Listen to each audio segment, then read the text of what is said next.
नमस्ते, म चेतरबाट म बिमला विद्वान हजुरहरू सबैलाई स्वागत गर्न चाहन्छु। आज चाहिँ मैले सानो कुरा सेयर गर्न चाहेँ हजुरहरूसँग। त्यो के भन्दाखेरि मैले युएसए आएर के चिज लस गरेँ।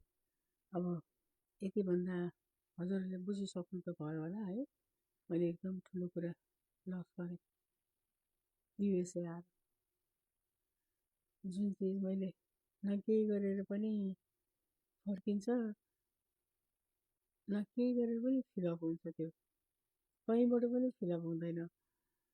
तर मलाई जहिले पनि यो कुरा फर्केको हुन्छ, सायद नआएको भए यस्तो हुँदैन कि भन्ने कुरा हुन्छ। तर पनि त्यो भन्ने मात्र हो है। अब उसको दिन यति नै लेखेको थियो होला, सायद योभन्दा बढी थिएन होला है, त्योभन्दा बढी त थिएन होला उसको। मेरो मनको फिलिङ मात्र हो त्यो, सायद नआएको भए हुँदैन थियो कि भन्ने फिल भएको हुन्छ मलाई। जहिले पनि फर्किन्छ त्यो कुराले जहिले पनि, तर हुने दिन त कसैले रोकिँदैन है। अब उसको दिन त्यति नै थियो होला सायद, तर पनि ठुलो कुरा गुमाएँ मैले, एकदम ठुलो कुरा लस गरेँ मैले। हुन त म उभिएको छु, सबै चिज गरेको छु, तर ऊ सकेपछि ऊ सँगसँगै मेरो सबै चिज सक्यो, केही नै चिज बाँकी छैन। अब उभिन्छु, सबै चिज गरिरहेछु, उसँगै मेरो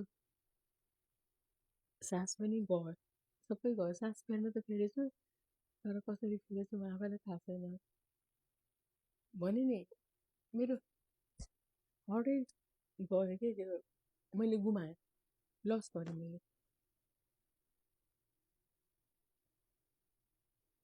संसारमा सबैभन्दा ठुलो कुरा सन्तान हुन्छ।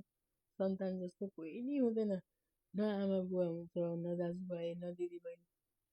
अब थाहा छैन अरूलाई के छ, मेरो आफ्नो लाइफमा है, मलाई ऊ जस्तो ठुलो कोही नै लाग्दैन। उनी सबैभन्दा ठुलो। उसले पनि भन्छ युआर माई गड भन्थ्यो, अनि मैले पनि त्यही भन्थेँ।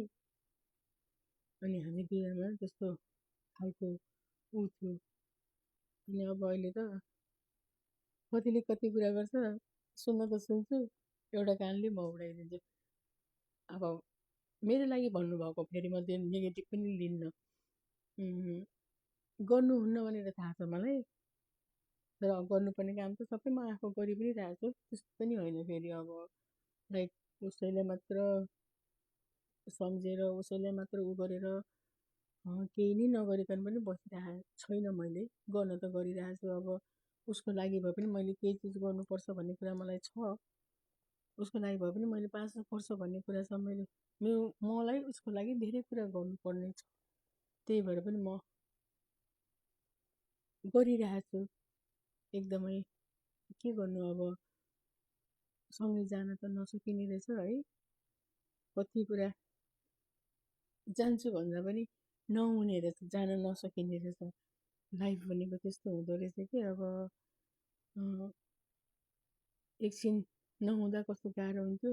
आज अब अलमोस्ट 5 इयर्स हुन लागिसक्यो, बाँचेकै छु, बाँच्नु पर्दो रहेछ।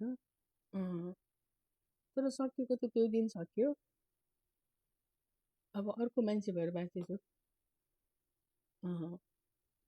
म पहिलाको जस्तो त अफकोर्स छैन, केही नै छैन अब त्यो, तर बाँच्नु पर्दो रहेछ। यसलाई जताबाट लिए पनि हुन्छ हुन त है। अब तर धेरै गाह्रो हुँदो रहेछ सन्तान गुमाउनु भनेको। अनि त्यसमाथि यो एउटा ममसजा उसले उ गरेको भएर यो नि विधान हो जस्तो फिल हुन्छ मलाई अहिले आएर। यसलाई मैले बनाउनु पर्छ, उसले छोडेर गएको छ, यसलाई मैले जसरी भए पनि अगाडि बढाउनु पर्छ, यो विधान हो भन्ने हुन्छ। अब मैले त्यो मात्र भनेर भएन, मलाई हजुरहरूले धेरै सपोर्ट गर्नुभएको छ, धेरै नै मलाई। म त त्यो त भनौँ न, अब कहीँ गएर पनि मैले बिर्सिनु हुँदैन। म त एकदम थ्याङ्कफुल छु, एकदम एप्रिसिएट गर्छु त्यो कुरामा, एकदमै मलाई अलवेज नै म यो कुरा त गरेकै हुन्छु। त्यो मैले कुनै हुन्छ नि मान्छेले देखावटी त्यो देखावटी पनि म भित्रदेखि नै भन्छु म। मेरो हजुरहरूको यसरी सपोर्ट नपाएको भए त म कहाँ उभिनु, यसरी कहाँ बोल्न सक्छु म सक्दिनँ नि त। बोल्नेलाई सपोर्ट दिने मान्छे ऊ थियो, ऊ नअबि हजुरहरू उभिदिनु भयो मलाई। त्यसको लागि एकदम थ्याङ्क यू भित्रबाट नै भन्छु म। एकदमै त्यो त एकदमै म अलवेज मैले बिर्सिनु हुँदैन। अनि अब आज यति भन्न आएको हजुरहरूलाई एकदम सेयर गर्न मन लागेको थियो है। थ्याङ्क्स फर वाचिङ मम चचा। Thank you so much.